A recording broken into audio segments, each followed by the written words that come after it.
recording sem sagt Við fáum þessar tölur sem við erum með gefin.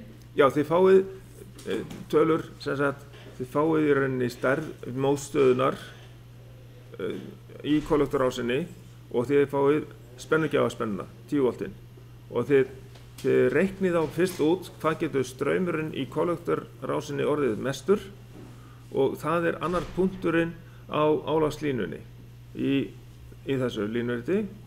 Í hvaða aðstæðum myndi maður fá þetta línurit í staðinn fyrir bara spennuna?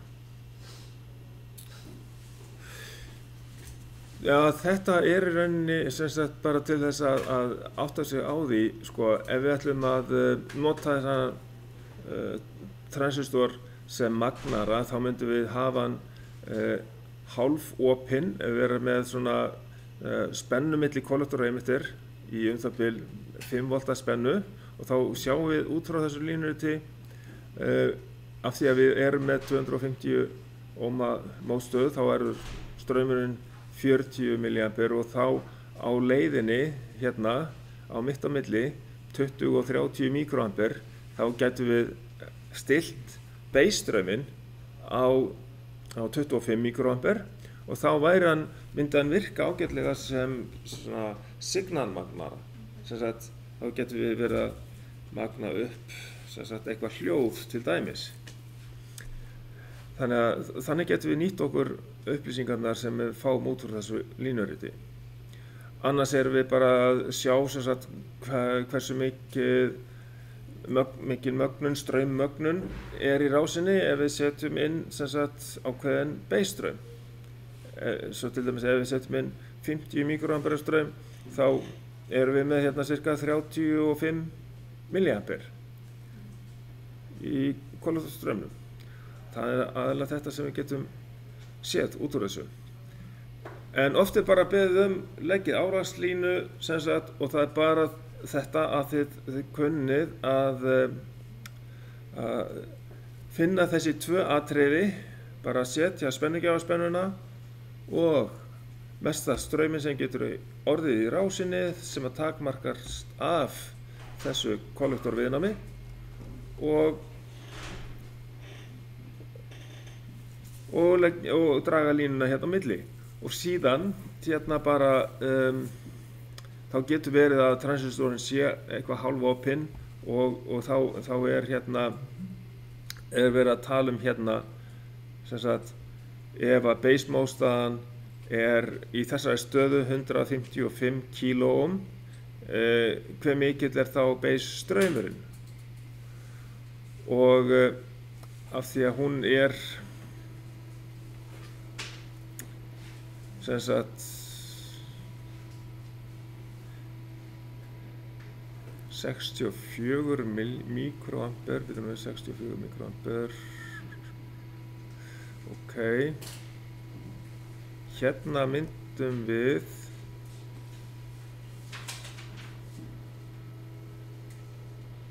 hugsa okkur að í þessari rás að þá væri transistorinn leiðandi þar sem að sko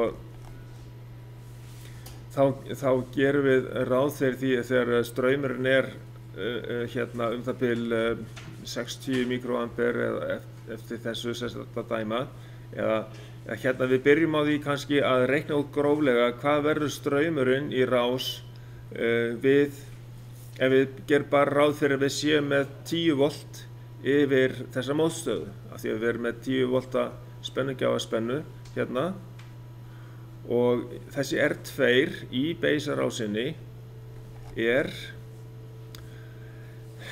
155 kilóohm. Hvað getur straumurinn þá orðið? Þá getum við byrjað á því að reikna það út gróflega og segjum spennugjafarspennan deilt með 155 kilóohm mótstöðunni.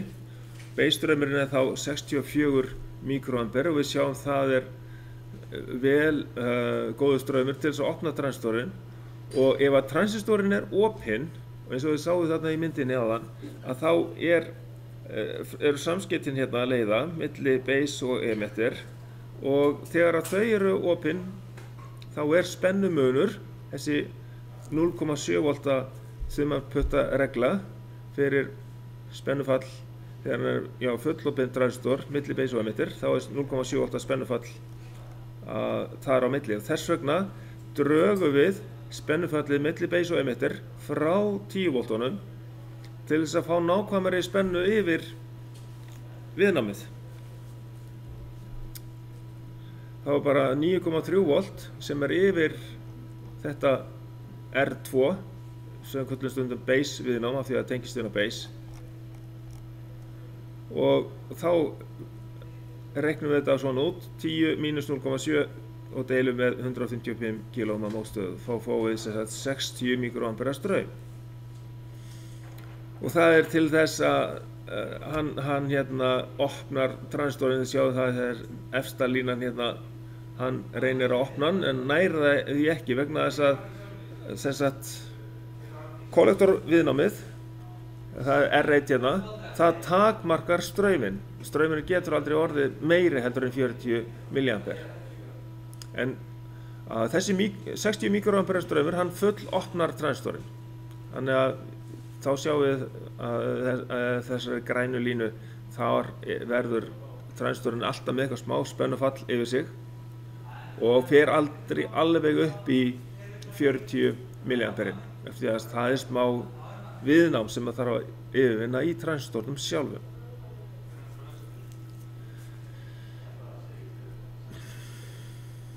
Ok, ef að skoða næsta atriði, hvað segir þið? Beðið aðeins, já. Aðeins neðar, hérna, já. Við þessi skilyrði hérna í C-lið, þá er transistorinn væntanlega lokaður vegna þess að base mótstaðan miklu stærri. Þetta nær ekki því að transistorinn opni vegna þess að base straumurinn verður mestalagi bara 5 mikroampere. Og við sjáum það að línan er svo neðarlega á hérna, sjáum við hérna rétt mitt á milli, þannig að hann er valla opinn. Þannig að base emitter getur gert ráð fyrir því að segjum að það sé bara base emitter spenna sé bara 0 volt, þó hann sé það ekki kannski nákvæmlega, en við göngum út frá því í útreikningunum. Þannig að þá segjum við bara spennugjafarspennan deilt með 2 megaómum.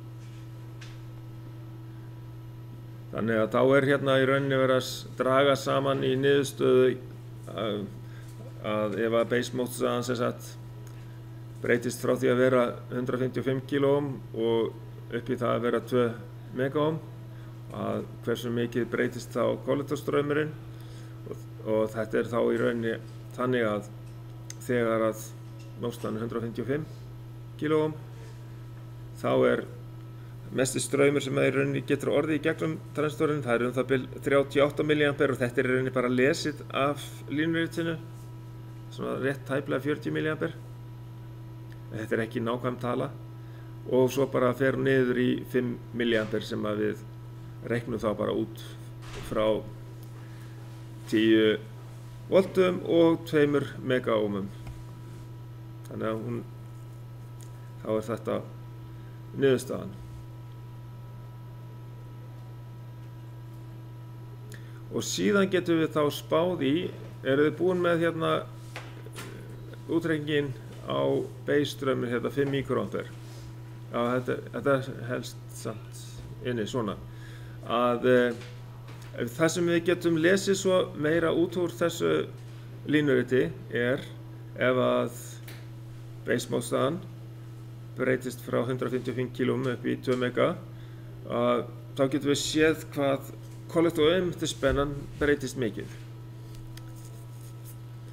Þannig að þegar að transistorinn er eiginlega full opinn, þá getum við lesið svona það bil út úr línuritinu að það sé 0,2 volt, skulum sjá hérna, Sjá hér með þessari grænu línu hérna beint niður, þá það bil 0,2 volt og síðan þegar að base er 0 eða 5 þá þetta það bil 8,5 eða 9 volta spenna. Hvað segir hún hérna? 9 volt, tæplega 9 volt. Þannig að hún breytist þarna á milli í spennu. Og það bara á x-ásnum sem við erum að lesa þá af með við útgangslínuna.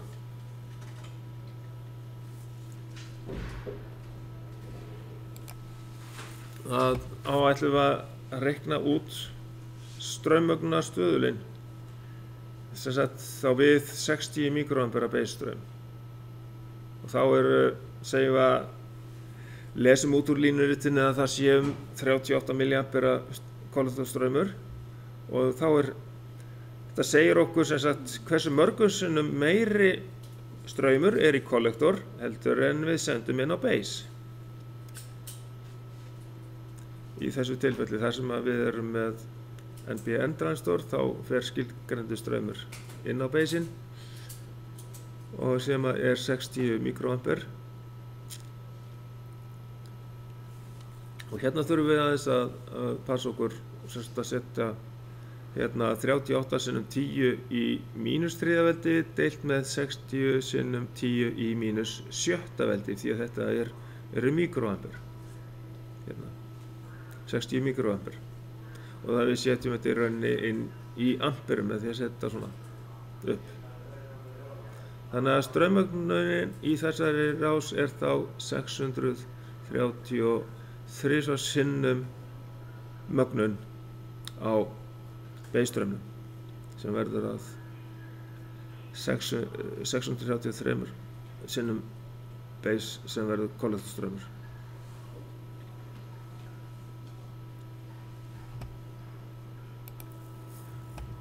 Straummögnunin alveg einingarlaus. Við skrifum stundum bara 633 sinnum mögnun. Það bara svona, bara til þess að við skiljum alveg hvað að gerast þarna. Þetta einingarlaust. Ok, næsta dæmi hérna. Hér erum við í rauninni bara með transistor sem að reyndar PNP. Örinn bendir á N-efnið, örinn á emitterinn. Emitterinn hann tengist í plúsin sem núna að neðanverðu. Sjáðu mismuninn á þessum teikningum og þið sjá hér ljóstíða líka í rásinni sem að myndar yfir sig 2 volta spennufall yfirleitt. Það ekki gefið upp hérna. Nei, það reyndar, það satt bara 10 milliampera straumur. Ok, það passar fyrir ljóstíðana samt. Og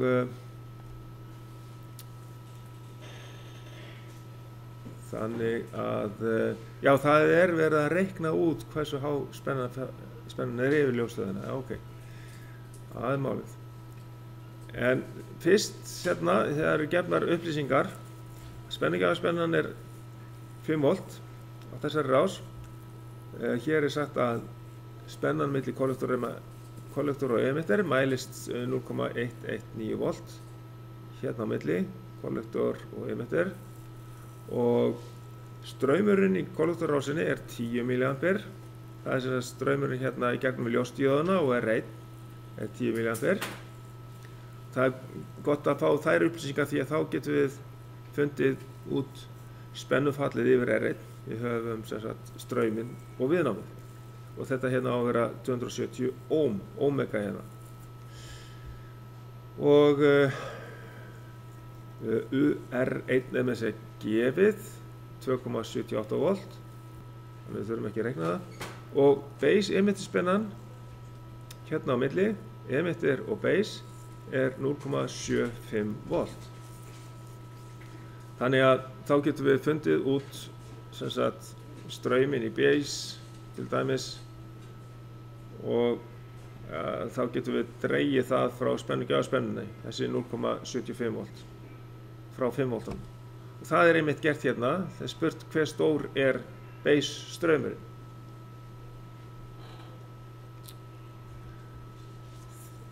Þá spennugjafarspennan 5 volt og drögum frá 0,75 volta base emitter spennu, UBE hérna, og deilum með stærð viðnámsins R2 sem 47 kΩ.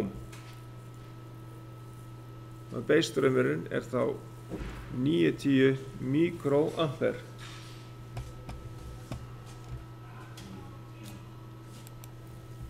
Þetta spennudeiling hérna, það yfir viðnámið, yfir ljóstíðuna og milli kollektor og emitter. Kollektor og emitter spennan var gefin 0,119 volt og við getum reiknað út spennuna yfir R1. Ja, nei, það var gefið líka. R1, það spennan 2,78 volt, hún var gefin. Í rauninni þá hérna R1 stendur hérna, 2,7 volt. Og það líka útreiknað hérna aftur og við drögum þá spennuna milli kollektor og emitter og spennufallið yfir R1 frá spennugjafarspennunni og þá eftir spennufallið yfir ljóstíðana sem þá 2,1 volt. Þannig að þetta rauninni það sem við lærðum alveg strax í byrjun í rafmagnsfræði 1. Það bara raðtenging sem sagt viðnáma í rás að summa spennufallana jafnt og spennugjafarspennan. Og ef við vitum heildarspennuna en okkur vantar spennu þarna í þessu tilfelli yfir ljóstíðana, þá drögum við bara restina af spennuföllunum frá spennugjafarspennunum og eftir stendur spennufallið yfir ljóstíðana.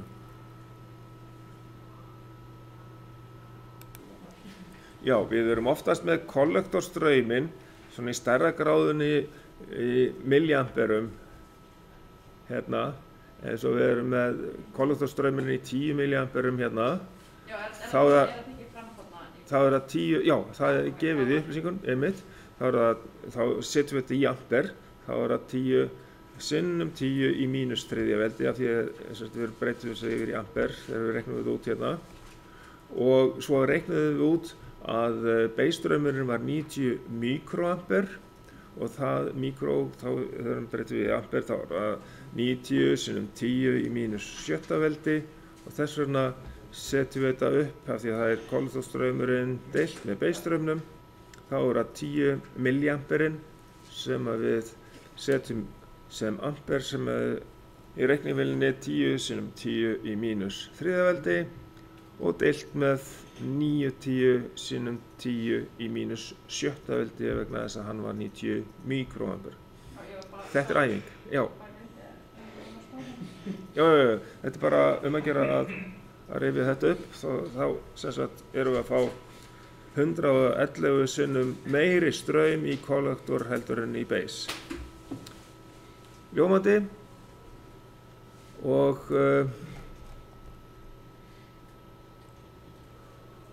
þá hérna eitt stutt dæmi eftir í þessu tímadæmi. Ég held að við hérna bara förum í það og síðan skoðum við aðeins eiginbreytanlegar mótstöður og slíkt.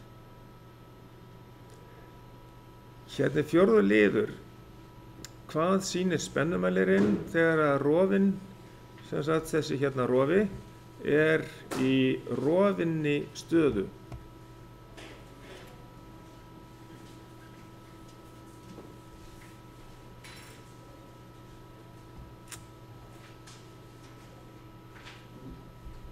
Þegar það kemur engin straumur hérna inn á base, hvað þá í gangi?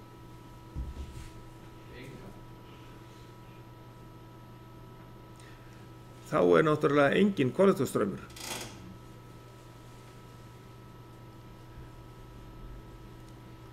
Og þá ætti í rauninni að vera 6 volta spenna milli kollektor og emitter.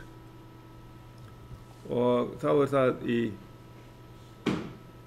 í rofinni stöðu þá ætti að vera 6 volt, en í tengdri stöðu þá erum við að fá sem sagt mjög lítið spennufall yfir hann. Við getum stundum sko sagt kannski, já, ef við lítum á þetta að svona gróft, ef hann alveg fullleiðandi, þá það það bil 0 volt eða 0,1 volt sko, en við getum alveg reiknað út það gróft að sagt bara að það sé 0 volt milli kollektor og emitter, en það ekki alveg nákvæmlega þannig. Það kannski eitthvað það bil kannski 0,1 volt eða svo, eða 0,2 volt, og síðan þannig að í tengdri stöðu að þá hann byrjaður að leiða, og þá leiðar hann á fullu því við erum með 4,7 kΩ mótstöðu hérna og 6 V spennu gjafspennu, og þá værum við með 0,7 V spennufall milli base og emitter.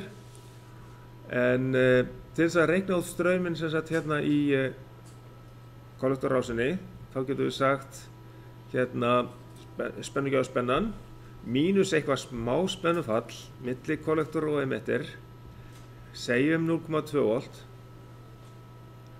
og deilum með stærð viðnásins sem 100 ohm, og þá myndum við fá út úr því 58 milliampere.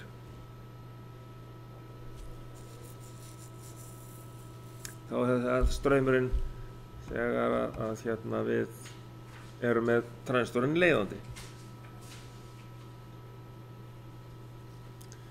Ok, ég búin að ná því niður. Aðeins. Já, þessar hérna upplýsingar bara í sambandi við tengdastöðu. Í rofinni stöðu þá UKE sem sagt 6 volt. Það vantar að skrifa það hérna. Veit ég hvort ég næði því að kópera það hingað. Hérna til vinstri kannski. Í þessari stöðu þá hann 6 volt. Svona. Sama spennu gjafspenna. Það bara transistorinn lokaður. Þú ferði nákvæmlega á að ekki vera 6 volt líka en það með.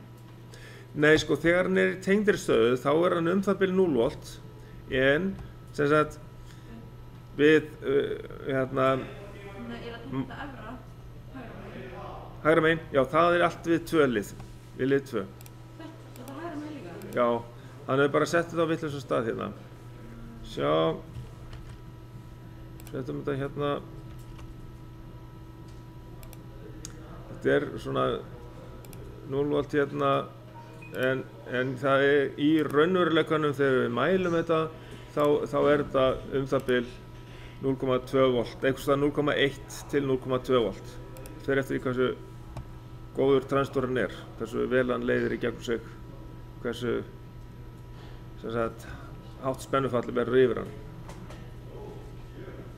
Þannig að nákvæmur að gera þetta svona.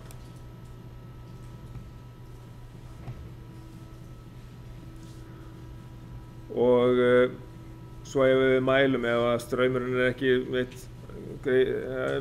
rosa mikill í gegnum hann, þá getur alveg orðið allt upp undir 2 volta spennufalli yfir hann, þó hann sé talsverðri leiðinni, sko.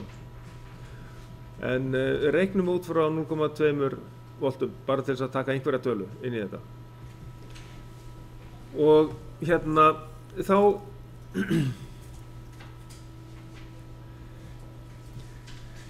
hérna í hinu tilvikinu ef væri 2 volta spennufalli yfir transistorinn milli kollektor og emitter, þá væri straumurinn gegnum hann bara 40 milliampere. Þetta bara við 2 volta skilyrði. En þetta bara til þess að gefa okkur hugmynd hvað hvað straumurinn væri þegar hann væri opinn. Við getum reiknað það út það bil og svo myndum við setja þetta upp í mælingu. Þá værum við einhvers staðar hérna á milli þessara talna með niðurstöðuna.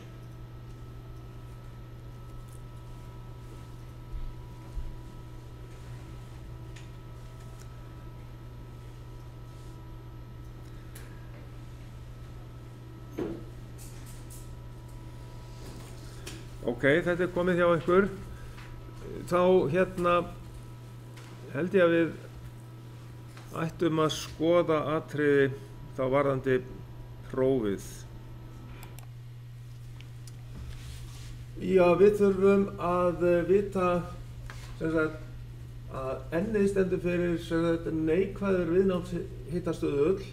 Það þýðir að ef það spurt til dæmis hérna hvernig breytist viðnámið við vaxandi hita á NTC mótstöðu, þá lækkar viðnámið vegna þess að það með neikvæðan viðnámshitastuðull.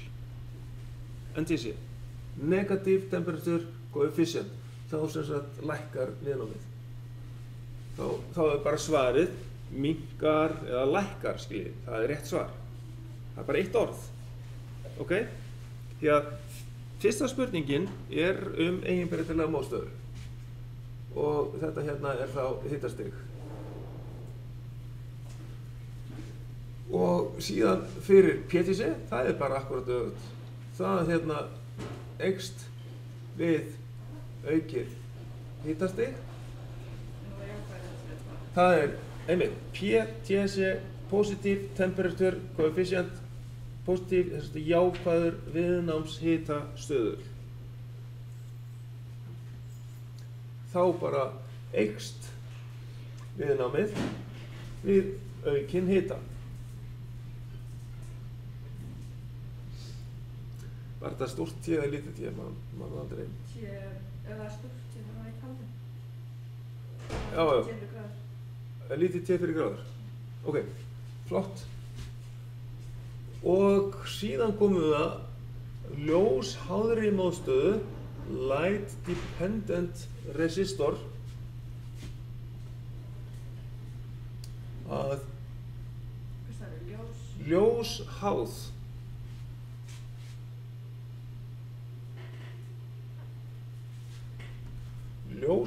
mótstaða í myrkri, þá hún mikið viðnám. Síðan þegar við lýsum á hana, þá lækkar viðnámið. Þannig að þá segjum við, ef að veri spurt hvernig breytist viðnámið við vaxandi ljósstyrk, að þá minnkar viðnámið. Þetta bara LDR og það minnkar.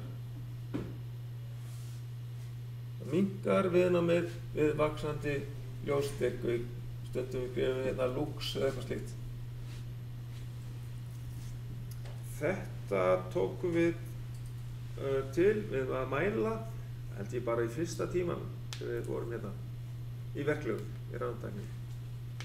Að gera að rifja það þessu skýrsluna líka. Síðan spennuháð mótstaða VAF-DR, Voltage Dependent Resistor. Þá það þannig að við ákveðna spennu þá minnkar mótstaða mjög hratt. Þá getum við segjum bara líka minnkar. Og minnkar viðnámið.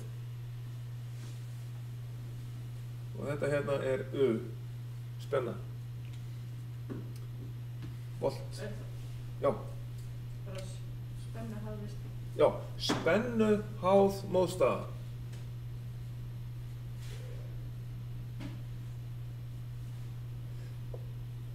Til hvers hún notuð? Þetta til að verja tæki fyrir of hárri spennu. Til dæmis verja mælitæki, verja til dæmis eins og inngang á sveiflusjá eða inngang á einhverju tæki sem að taka inn spennumælingu. Spennuháð mótstaða. Þannig ef spennan ætlar að verða of mikil, þá lækkar hún viðnámið í sér til þess að verja tækið. Eða þetta líka inn í skynjurum, náttaskynjurum. það er líka spennuháða mótstöður. Væri spurt í hvað væri? Nei, ég er bara að gefa ykkur dæmi, svo þið lærið betur þetta, munið þetta betur. Þetta er bara spurt hvernig virkar hún. Það er bara spurt svona eftir þessari, ef það væri skrifað hérna, VAFDR mótstaða er svokölluð eiginberi til mótstaða, hvernig breytist viðnám hérna vaxandi spennu, eins og kemur fram í þessu æfingaprófi hérna. Ég veit ekki gagnapróf. Við höfum vera með það. Þetta er bara á blaði, þannig að það koma kannski einhverjar upplýsingar með hérna fyrir aftan formúlublaðið eða eitthvað slíkt. En formúlublaðið, það er bara eins og ég hef verið að láta ykkur fá. Við höfum ekki komið að greið. Megum við krossa inn á það sem þú mjög flókum á? Með krossa inn á... Megum við skrifa Glósa. Glósa aðeins bótt? Ekki svakalega mikið. Ekki? Jú, séð á þig. Þetta verður ekki flóknar en þetta próf hérna. Þannig að ég veit ekki hvað þið ættu að geta skrifað inn á það. Já, sko, það er fyrir mig að finna út ekki þig. Já, en málið bara það að til þess að allir nemendur standi jafnt að vígi í prófinu, að þá erum við að gefa, eða láta ykkur fá formúlblað þannig að það sé jafnt fyrir alla. En ef við fáum öll að glósa, þá var það jafnt alla. Ef þið fáið að glósa, þá eru sumir kannski með einhverja aðrar upplýsingar heldur en hinnir og svo framvegis, skiljið. Þannig að þá er ekki jafnt. Ég skal bara prenta út þessum viðbíkir og segja það. Þá erum við með jafn mörg formúlblöð eins og, já, nei, ég held að við förum ekki út í það dæmi. Bara standard formúlublaðið. Já, það er standard formúlblað.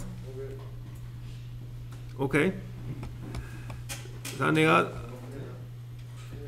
síðan vorum við með þetta hérna að finna stærðir á mótstöðunum og reikna út þetta og þið voruð með Var sem eitthvað eitt dæmi í þessu prófi sem að við skildum eftir, eða þú útskýrðir en myndi aldrei koma, sagði þér.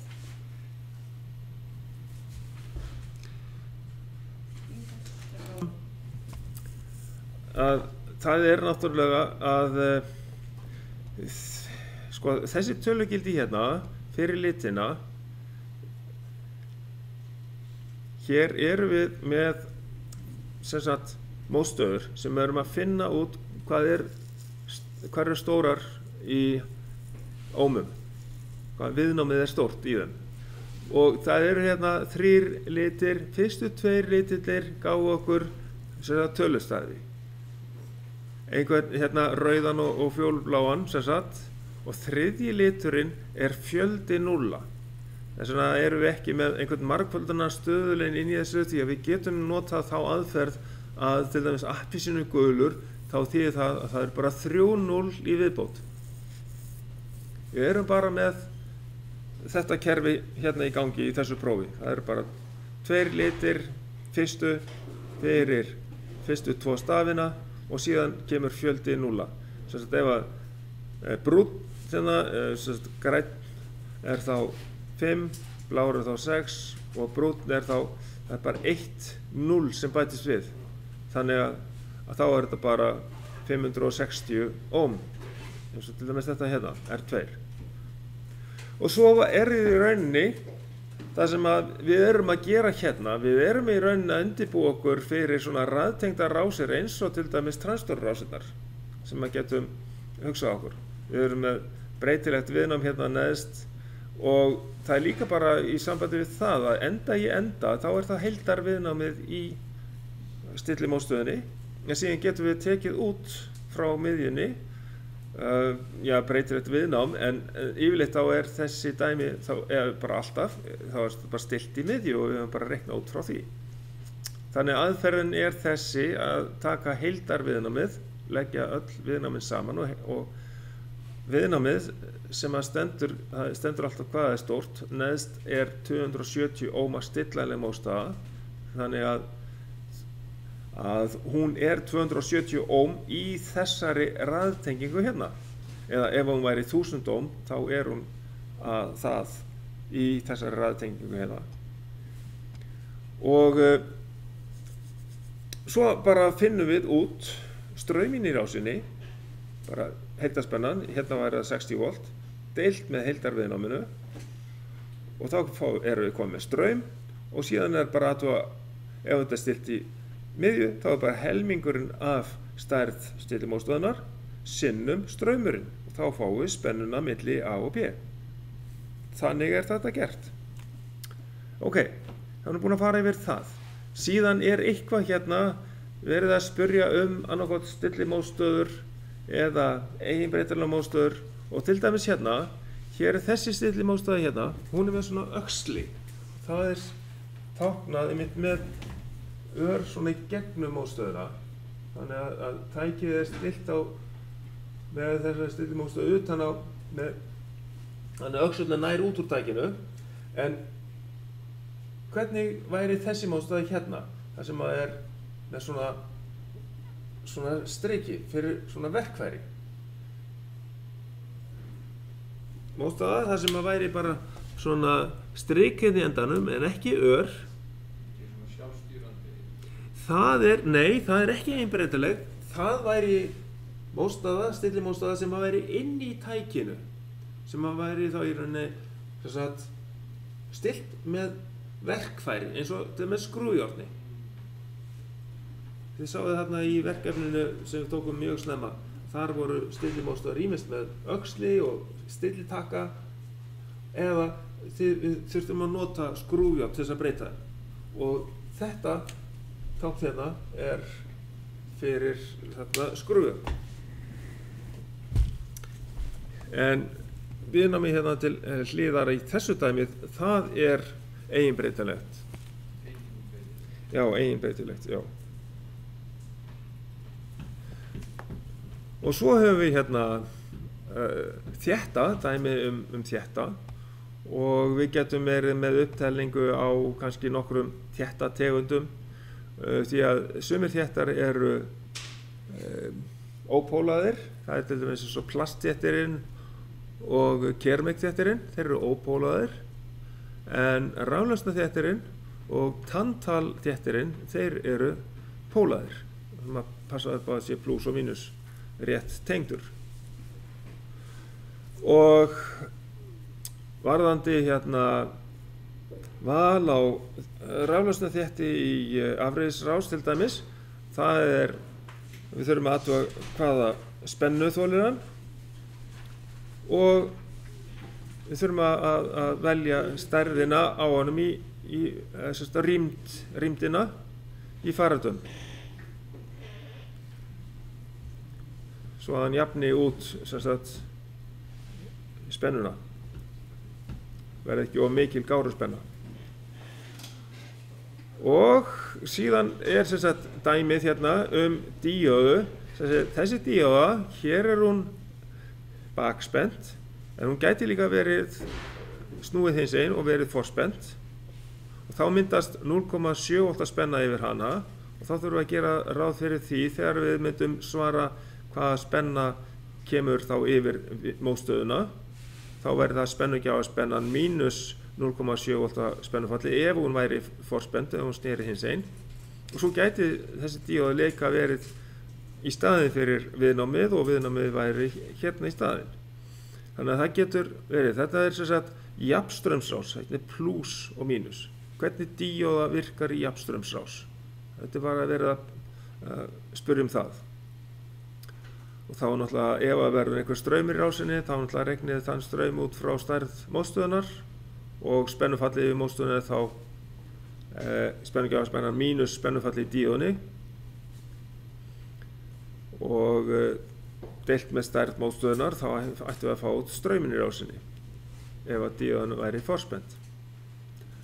Og síðan eins fórum við að fara í gegnum dæmi með Zener-díóðu og það er gefið yfirleitt alltaf þá allavega spennugjáfarspennan, hvað hún er há og svo er Zener-spennan, hún er gefin og við höfum að finna hvað er þá spennan hér. Það er bara sama og Zener-spennan í þessu tilfelli 12 volt, og því að afgangurna spennugjafans fellur yfir þetta raðtengda viðnám. Spennan pluss spennufallið yfir viðnámið gefur okkur spennugjafa spennuna, skiljið. Og í þessu tilfelli hérna, til þess að finna út hvað straumurinn var í rásinni, þá notum við spennufallið yfir viðnámið sem var 4 volt og deildum við stærð viðnámsins, 3300 ohm, fengum út 1,2 milliampere sem að þessi straummælir sýndi okkur.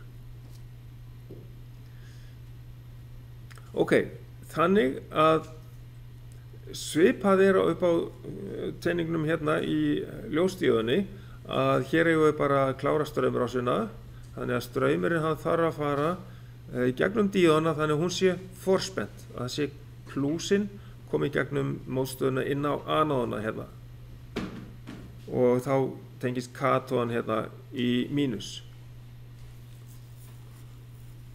Og spennugjafarspennan er 24 volt, við þurfum 2 volt yfir ljósdíóðuna, það myndast þess að 2 volt þar og straumurinn er 10 milliampere og þá getum við átt okkur á því hvað hérna spennufallið verður yfir viðnámið, raðtengda viðnámið. Og það er náttúrulega bara 2 volt dregin frá spennugjafarspennunni, 24 voltum, þannig það er 22 volt yfir viðnámið og svo deilum við með stærð straumsins og þá hérna fáum við út stærð viðnámsins.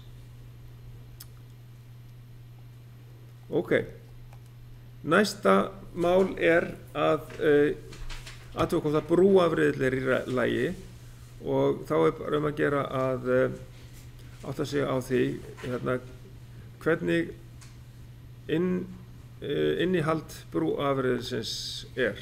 Það eru 4 díóður og þessar 2 díóður hérna, ofanverðu gefa frá sér plúsin, að neðanverðu í brúnni tengjast niður í mínus. Allar díóðurnar benda upp ef við teiknum þetta upp. Kannski finn ég svoleiðis mynd. Svo að það fer eftir í hvort að plúsin lendir á anóðu eða katóðu, hvort að mælirinn sýnir annarkvort óendanlega stórt viðnám eða leiðni. Ef að plúsin lendir á anóðu, þá sýnir mælirinn leiðni, en ef að plúsin lendir á katóðu, þá er díóðan lokuð. Því að það er gert ráð fyrir því að brúafriðillinn sé í lagi. Og þá er bara að svara því hvernig á þá hérna, mælirinn að sína mæliniðurstöðu. Þetta skulið bara æfa ykkur á og æfa ykkur hérna í að teikna upp svona mynd. Sem sagt, ef þið náðuð að teikna upp svona brú og setja mælinn á ákveðinn stað samkvæmt þessari mynd hérna, eins og hér er plúsin settur plúsin frá mælinum, hann er settur á plúsin á brúnni. Þið sjáu hérna er plúsin, þar sem að díóðnar katóðnar hérna alveg efst uppi, tengjast upp í plús hérna, að þá er í rauninni, þá er önnur hvort díóðin hérna sem er tengt þannig inn á mælin. Ef ég reyna að teikna upp mælin hérna og plúsin er sem sagt tengdur hérna inn á plúsin á brúnni, hérna er brúin merkt með plús út eins og hérna og síðan mælirinn, hann á að sína viðnám hérna, síðan tengir hann annarkvort sem sagt AC hérna megin eða hinu megin. Og þá er hann náttúrulega að reyna að tróða straumnum öfugt í gegnum díóðana, mælirinn, og þá ættu við að fá fram hérna óendanlega stórt viðnám. Það er bara að skrifa hérna óendanlega stórt viðnám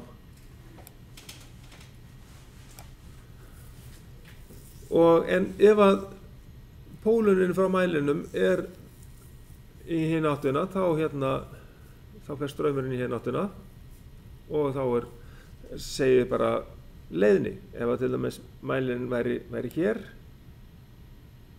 og plúsin frá mælinum hérna inn á díóðuna og hinn tengist í riðstraums AC-merkinguna, að hérna myndum við þá bara skrifa að mælirinn sýnir leiðni. Það er bara leiðni. Það er alveg nóg svar.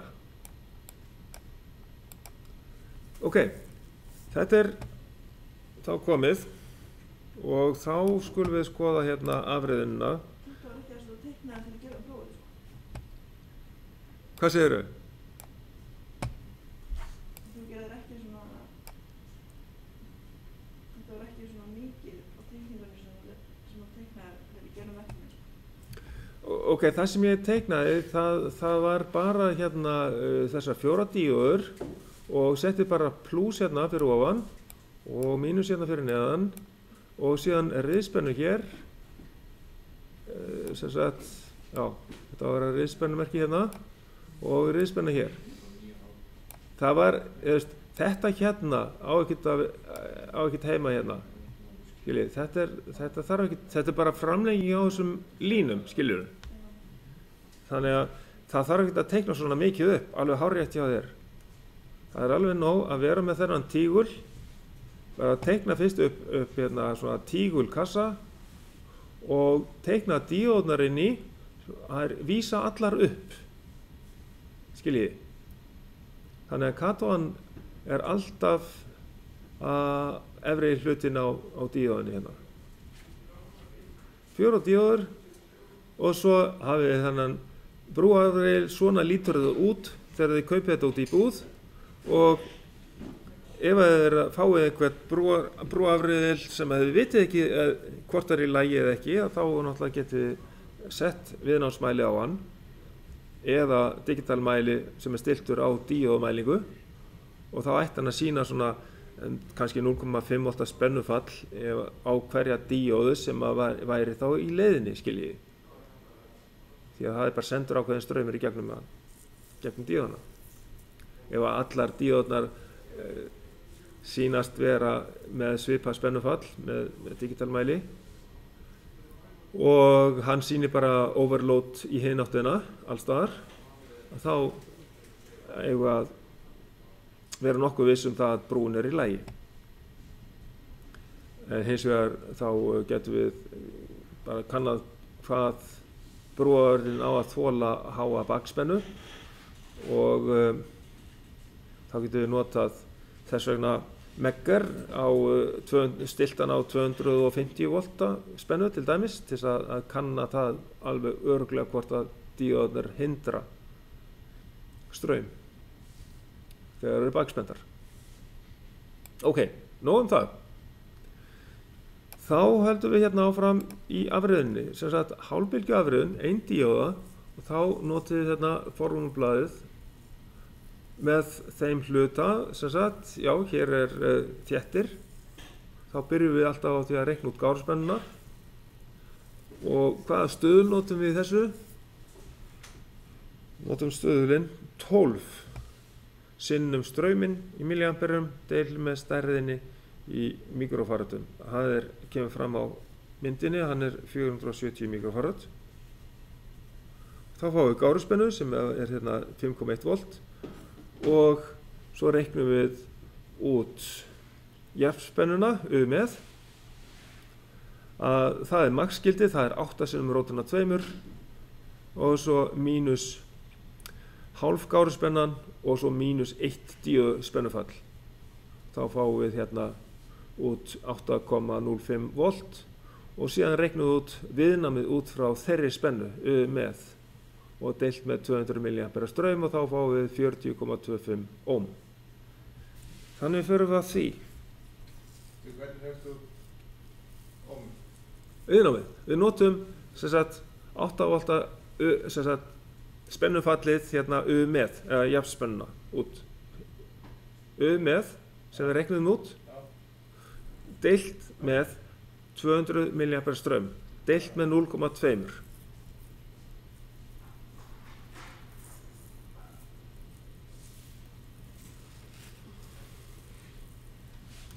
Ok. Og síðan sem sagt þá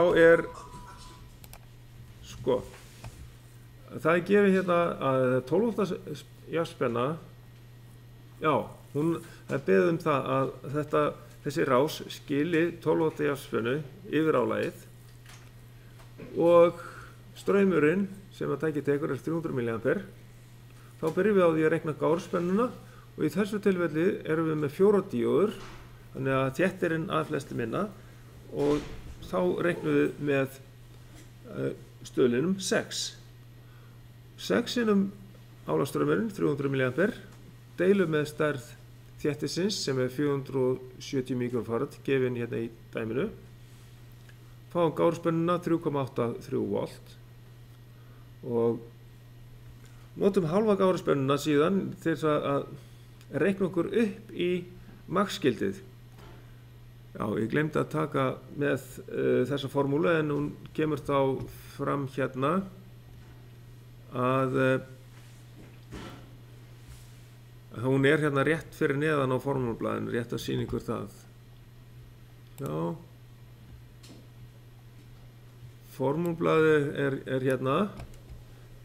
Þá sjáum við reiknum okkur hérna upp í U max. Það U með pluss hálfgáruspennan pluss 2 díóðspennuföll. Þannig finnum við það út.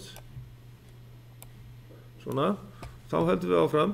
Þetta þá það sem við verðum að setja inn í. U með sem 12 volt pluss hálfgáruspenna pluss 2 díóðspennuföll 1,4 volt. Og reiknum við okkur upp í max-gildi sem 15,315 volt. Þá erum við komin upp í toppinn á gárunni og þegar við vitum max þá getum við reiknað út virkagildi inn sem beðið og reiknaðu riðspenna U inn á afriðilinn. Það verið að biðja það hérna. Þá endum við á því að segja U max deilt með rótina 2. Það 10,83 volt. Og síðasta, sem sagt, þegar þau síðan bara teikna upp þessa hérna mynd sem á formúlublaðinu ykkar, hérna fyrir neðan, og merkja inn á hana þessar gefnu stærðir og það sem þið reiknuðu út líka. Og síðan að reikna bara út spennuna hérna yfir álagið á þessu hér. Með formúlunni sem hérna aftan á formúlublaðinu. Ef við skoðum það hérna, getum við, hvar erum við með það? Já. Loka þessu hérna. Þá fæ ég hérna seinna formúlublaðið og hérna formúlan. Það sem sagt, já, hérna aftan á formúlublaðinu þá þessi formúla hér til þess að reikna át U með. Það 3 deilt með pi sinnum rótina 2 sinnum virkagildi U sem við gefum hérna í dæminu og svo drögum við 2 díóðspennuföll frá. 2 sinnum D. Þannig að þá formúlu notum við til þess að reikna þetta út og ég veit ekki hvort ég á að taka þetta hérna inn á. Svona, þessa formúlu notum við og þá erum við með rásina hérna og það sem gefið, það spennan inn, það U hérna og 2 díóðspennuföll 0,7 og þá reiknum við fáum hérna 3 deilt með pi sinnum 50 sinnum rótina 2 og svo drögum frá 1,4 volt og út frá því fengum við 66,12 volt.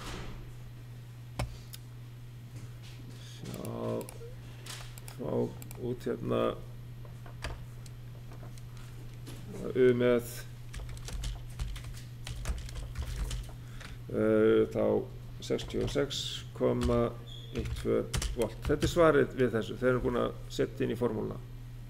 Þá ég búin að fara yfir þetta efni sem fyrir prófið. Þá bara sjáumst við á morgun og þið fáið formúlublaðið.